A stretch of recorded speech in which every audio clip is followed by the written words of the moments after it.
Now, following the release of the KCSE exams that were sat in 2024, the frenzy that is out here right now is the celebration for those who passed the exams, and also consolations for those who did not do so well. And following that, we invited business people from Uasin Gishu County to have a chat with them, because they double up as parents too, so that we know how they feel the government should chart this issue forward, given that a number of students did not perform so well and a few performed well, heading to do various courses in the university. Now, I'm joined here by Zul.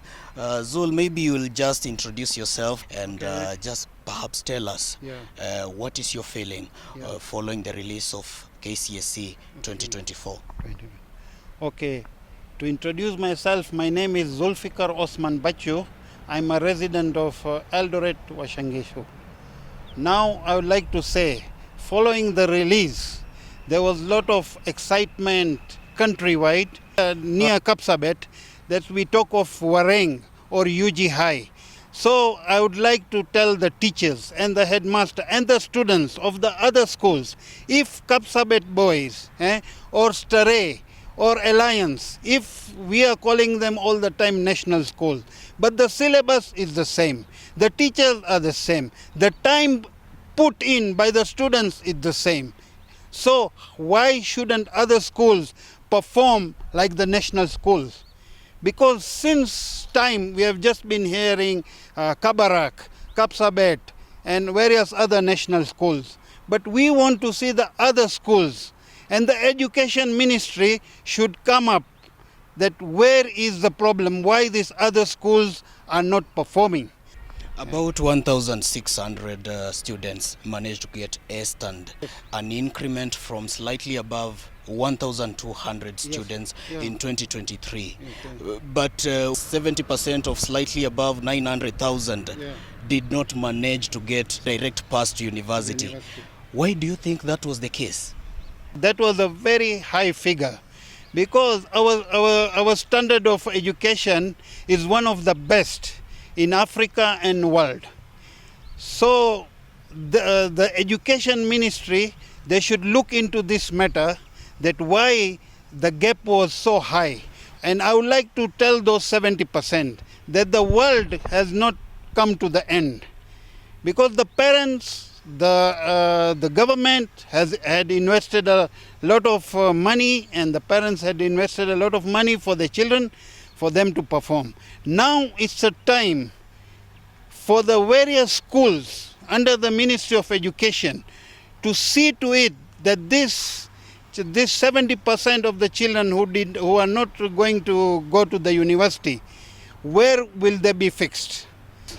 Talking of fitting them in, we've been covering celebrations for those who performed so well, especially those who got A's. And we've been asking these students, what is your dream career? They've been telling us medicine, pediatrician, others want to be engineers. I think there are these courses that are deemed prestigious, and none of them was talking about agricultural engineering. Now, agriculture is the bread basket of Kenya. Why do you think A students are not putting themselves in a position to embrace courses that maybe are going to make them better farmers in the future? So I would like to say this. Let us look at our neighboring country, Tanzania.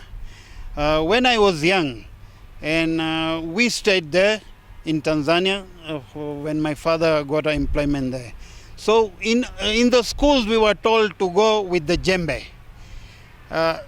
So what is happening now in Tanzania, that since childhood and through his secondary school and it is in the mind of the student that agriculture should be my first priority.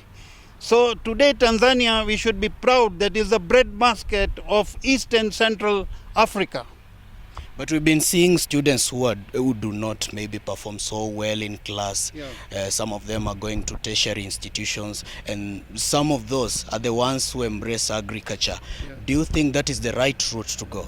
Oh, of course, that's the right route to go. Agriculture is where you can absorb a lot of these students who have not performed well. So we should have more of colleges for agriculture for our Kenyan youth who did not perform well in Form 4. Don't you think agriculture needs A students too? Yeah, of course, if they decide Because of course, to go. those who have not performed so well in class Yeah. deserve it. Yeah. But what of these A students? Is it maybe improper guidance from parents? Because we've been witnessing students being churned out from the university after graduation, Yeah. and most of them are tarmacking because these prestigious courses are flooded. Is it a problem that has been brought by maybe poor mentorship? They should not escape from being farmers because agriculture can employ a lot of youths. It can employ a lot of Kenyans, which if the government put right strategy and right planning, and we have various agriculture colleges countrywide, the way they started these vocational training centers, now we should come up with the next phase of putting training center for agriculture. If agriculture can employ, because with agriculture, I don't think so anybody can go wrong. The stigma that Yeah. the students who get E grade Yeah. face in this country, Yeah. what would you tell them, and what will you tell parents? Because we understand that those who scored D minuses, C minuses, have some slot somewhere, In the police, in the army, or wherever. Yeah. So E Yeah. students, Yeah. E-students, I would like to tell them to not lose hope. There are so many things still with that E they can do. for example, For example, the tailoring, electrical, mechanical, and some sort of handwork. and looking at the situation right now where youths are jobless, Yeah. and many maybe, if I quote the political class, Yeah. saying that they're idle maybe, and that is why they sit down and make silhouettes and things like those. The Kenyan education sector, given that it is churning graduates, Yeah. who are not getting employed out here. Employed out. Do you think our education sector is correct? Yeah, our education sector has got some, as I told you, agriculture. If they concentrate from young on agriculture, then most of the youth won't be unemployed. And when you say we have the A graduates in this, but now the world has opened up. You see? Now they can also get jobs overseas. So when you say that you should not go for education, Actually, the correct phrase was the education curriculum, not the sector. Our curriculum. Is it okay?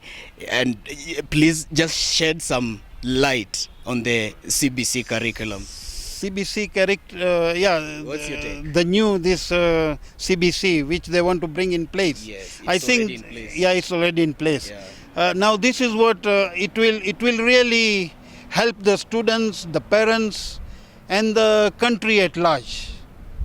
Because a lot of youths, you see, if he has a talent in athletics, if he has a talent in whatever field, and then he can make his way out. Yes. My last question. Yes. Your message Yeah. to people who maybe believe that it is only good grades Yeah. that will guarantee you success, or maybe your ability to speak good English. What would you tell them? What is the right weighing scale to measure success in this country? Well, first of all, I would like to say that let's say when you have finished primary, it's the first leg. When you finish the secondary, it's the second leg. Okay? Media and as a Ministry of Education, they should put more effort and more resources should be put for the students to finish their final leg. Because it's no use, he got an A and he goes to the university and he feels he has already He has already got whatever he wanted to get, you see. His mind is set, oh, I want to become a doctor. And then later on you say, he has not made it there. You get me? Yes, Yeah. thank you so much. That has been Mr. Zola.